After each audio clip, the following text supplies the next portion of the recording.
నమస్తే, welcome to TV 786. మైనార్టీల సంక్షేమమే మా లక్ష్యం. దేశానికి వెన్నుముక యువత అని 18 సంవత్సరాలకే ఓటు హక్కు కల్పించి శాస్త్ర సాంకేతిక విజ్ఞానాన్నందించిన మహానాయకుడు దివంగత మాజీ దేశ ప్రధాని రాజీవ్ గాంధీ అని వరంగల్ జిల్లా గ్రంథాలయ అధ్యక్షులు మీసాల ప్రకాష్ పేర్కొన్నారు. వరంగల్ ఎంజీఎం సెంటర్లో స్వర్గీయ దేశ మాజీ ప్రధాని రాజీవ్ గాంధీ 82వ జయంతి సందర్భంగా కాంగ్రెస్ పార్టీ రాష్ట్ర నాయకులు గోపాల నవీన్ రాజు ఆధ్వర్యంలో వేడుకలు నిర్వహించడం జరిగింది.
మాజీ ప్రధాని స్వర్గీయ రాజీవ్ గాంధీ గారి జయంతి సందర్భంగా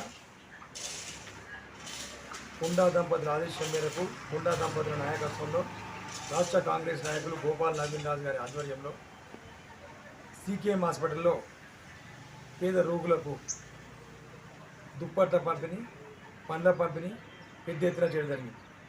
మరి ముఖ్యంగా ఏంటంటే మాజీ ప్రధాని స్వర్గీయ రాజీవ్ గాంధీ గారు వారు ఎన్నో సంస్కరణలు చేపట్టి హరిజన గిరిజన బడుగు బాలల కోసం ఎన్నో సంక్షేమ పథకాలు ప్రవేశపెట్టిన ఘనత గాంధీ కుటుంబాన్ని దక్కుతుంది.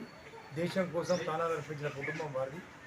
వారి రాజీవ్ గాంధీ గారి అడుగుజాడల్లోనే వారి కుటుంబం శ్రీ సోనియా గాంధీ గారు కానీ, రాహుల్ గాంధీ గారు కానీ, ప్రియాంక గాంధీ గారు కానీ నడుస్తూ ఉన్నది. దేశంలో దేశవ్యాప్తంగా కూడా కాంగ్రెస్ పార్టీ కార్యకర్తల నాయకులకు అండగా ఉండి వారు పనిచేస్తూ ఉన్నారు. కాబట్టి ఈ సందర్భంగా స్వర్గీయ రాజీవ్ గాంధీ గారికి ఘనంగా ఇవి ఇప్పుడు అప్డేట్స్. మరిన్ని అప్డేట్స్ కోసం స్టే ట్యూన్డ్ విత్ టీవీ 786.